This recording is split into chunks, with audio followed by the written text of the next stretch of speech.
Salut à tous, c'est Mickaël, j'espère que vous allez bien. Aujourd'hui, on se retrouve dans une nouvelle vidéo d'analyse réseau.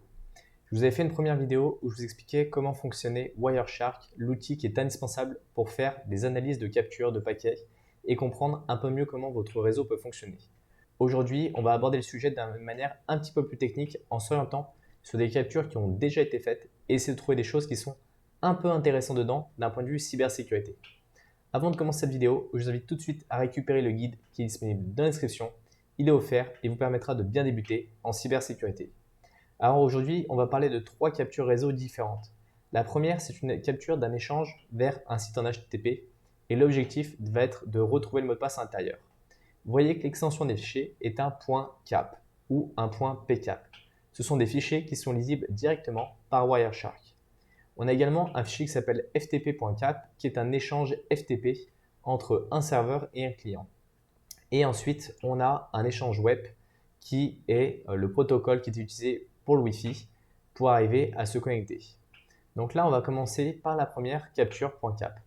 Bien sûr, Wireshark fonctionne sur Windows, Linux et Mac, donc à vous l'utiliser en fonction de ce que vous préférez. Vous pouvez toujours utiliser l'outil T-Shark pour utiliser en ligne de commande si jamais vous voulez traiter les paquets plus rapidement. Donc ici, on va commencer par double capturer. On a là notre échange. On voit quand même qu'on a une petite quantité de paquets et c'est majoritairement du TCP avec de l'HTTP. On peut commencer par trier par protocole et voir un petit peu ici l'ensemble des échanges qu'il peut y avoir. Là, ce qui va commencer à nous intéresser, c'est plutôt en fait du post. Donc là, quand on va transmettre par exemple des données. Ici, on a pas mal de requêtes en GET. Donc là, on peut par exemple classer par info si ça nous intéresse. Et là, on a quelques requêtes post qui peuvent être intéressantes. Donc vous pouvez ici regarder un petit peu le détail. Donc là, vous avez les éléments qui ont été décodés. Ici, on a une requête qui permet de s'enregistrer. Donc on va pouvoir commencer à regarder un petit peu l'ensemble de ces éléments. Le paquet 8, il est avant le paquet 15. Donc c'est vrai que dans l'ordre, c'est plutôt ce paquet-là qui va être envoyé en priorité. On va cliquer sur suivre, puis flux HTTP. Ici, on va voir la requête POST qui a été faite vers le site isanté.fr avec un Mozilla Firefox 5. On a ici les entêtes HTTP qui sont ajoutées. Et là, on va avoir en fait un enregistrement qui est fait. Donc on voit qu'on est sur une page d'enregistrement. On a ici un nom d'utilisateur, Lulu, Lulu le Tech, et avec un mot de passe, j'aime les frites. Donc on voit que la requête a bien été retournée en 200, HTTP 200 OK, et qu'on a ici le retour comme quoi tout s'est bien passé, statut true, sur le site isanté.fr. Donc là on voit créer mon compte gratuitement et autres. Donc ici on a accès aux données, c'est-à-dire que demain, si on a envie de se connecter, on peut utiliser ce mot de passe là. On peut regarder s'il ressort à plusieurs endroits dans la capture. Et donc, on l'a à plusieurs endroits. Ça, c'était la première requête. C'était le premier objectif justement de ce premier fichier. Retrouver directement un mot de passe dans une entête. Alors, bien sûr, ici, vous pourriez voir les autres requêtes. Donc, on a d'autres flux avec d'autres réponses. Mais celle qui nous intéressait majoritairement, c'était l'échange TCP en HTTP sur le port 80 avec justement ces données-là. Vous voyez comme quoi quand on a beaucoup de paquets, on peut arriver à filtrer uniquement ce qui nous intéresse et de savoir depuis quelle IP et vers quelle IP ça a été échangé. Ici, on a tout un tas de requêtes GET qui sont présentes qui affichent en fait des images. Ça ne nous intéressait pas du tout. Il faut vraiment comprendre comment les différents protocoles fonctionnent, où est-ce qu'on peut retrouver les informations et comment ça va se passer. Maintenant, on va ouvrir notre deuxième échange, donc le FTP. On a souvent l'habitude de voir le protocole HTTP, mais comment ça se passe pour le protocole FTP? Ici, on voit qu'on a des paquets en ISMPv6, on a des paquets en FTP et du FTP data. Donc là, on va déjà trier par protocole pour voir un petit peu comment ça se passe. Et on va aller chercher les paquets FTP. Les paquets FTP, il n'y en a pas non plus 150. Vous voyez, on en a quelques-uns ici. Et on va un peu regarder comment ça se passe. Donc ici, on voit qu'on est sur un FTP en 3.0.2, qu'il y a une requête pour se connecter avec l'utilisateur H4XOR. Là, on lui demande de spécifier le mot de passe et le mot de passe est répondu. Vous voyez ici, on a les commandes et là, on a le retour et on voit que le login s'est fait facilement. Si on n'a pas trop envie de traiter les paquets de cette manière-là, on peut toujours faire suivre flux TCP. Et là, on a l'ensemble des échanges qui vont être faits. Donc vous voyez, on retrouve notre connexion, les différentes commandes qui sont possibles, l'utilisateur qui va se connecter, le mot de passe qui est spécifié. Donc là, on a le mot de passe de l'utilisateur qui va pour se connecter. Il accède à son dossier Home. Et ici, en fait, il va aller stocker un fichier backup.zip. Donc là, potentiellement, on a quelque chose qui va nous intéresser. Nous, l'objectif, ça va être de récupérer ce dossier backup.zip. Donc ici, le transfert, il a été complété, il l'a bien stocké. Et là, on voit qu'il va stocker également un cron tab. Donc la première idée, ça va être d'abord d'aller récupérer le backup.zip pour voir ce qu'il peut y avoir dedans, parce que ça peut nous intéresser. Donc là, on va aller regarder plutôt du côté des FTP data. Si on ne veut pas s'embêter, on va traiter directement avec FTP data. Donc là, on a deux paquets. On a le premier qui est parti avec la config et ici le cron tab. Donc on va faire suivre flux TCP et là on a un fichier qui commence par PK. PK c'est des zips. Donc ça confirme bien que c'est notre backup.zip. Si on venait à l'enregistrer comme ça, ça ne fonctionnerait pas. Donc là, il faut juste bien penser à le mettre en brut. Brut, c'est un fichier comme ça avec du binaire directement.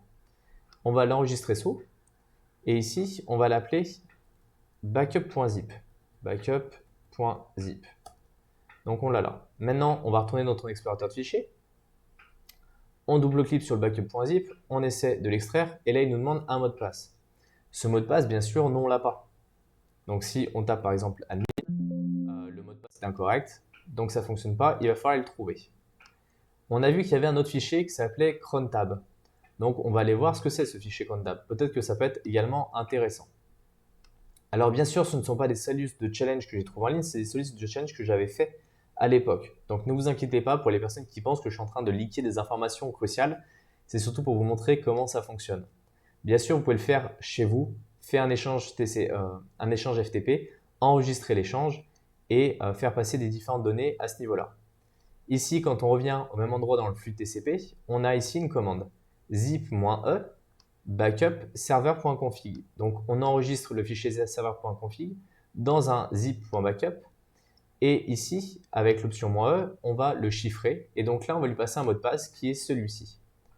Ce mot de passe, nous, on va le récupérer parce que si le backup.zip correspond bien au cron tab, donc à la tâche planifiée qui a été faite, c'est le même mot de passe. Donc, c'est-à-dire qu'on peut y accéder. Ici, on va revenir dans notre fichier. On va essayer de l'ouvrir. On va mettre le mot de passe qu'on a récupéré. Et là, on va voir que ça va s'ouvrir. Donc, nous, on va l'ouvrir par exemple avec un Sublime Text. Et là, on voit bien qu'on récupère le flag FTP. Donc là, on a bien accès au document à l'intérieur à la config. Vous voyez comme quoi on peut vraiment rentrer en détail en fait, dans les différentes captures en fonction des protocoles, sous condition de vraiment comprendre comment ils fonctionnent et de filtrer aux bons endroits. C'est pour ça que si vous ne savez pas utiliser Wireshark, je vous invite à revoir ma précédente vidéo sur le sujet qui était vraiment très importante, qui vous présentait l'ensemble des options. Ici, par exemple, on a l'ICMPv6, on a l'IGMP. Si vous ne connaissez pas ces protocoles-là, je vous invite pareil à aller les creuser sur Internet. C'est vraiment très important, si vous voulez travailler dans la cyber, de comprendre les différents protocoles et à quoi ils correspondent et quelles sont leurs problématiques. Par exemple, le FTP n'est pas chiffré de base, c'est un protocole qui est totalement transparent. C'est pour ça qu'on accède à l'ensemble des données. Maintenant, on va partir de nos fichiers web.cap.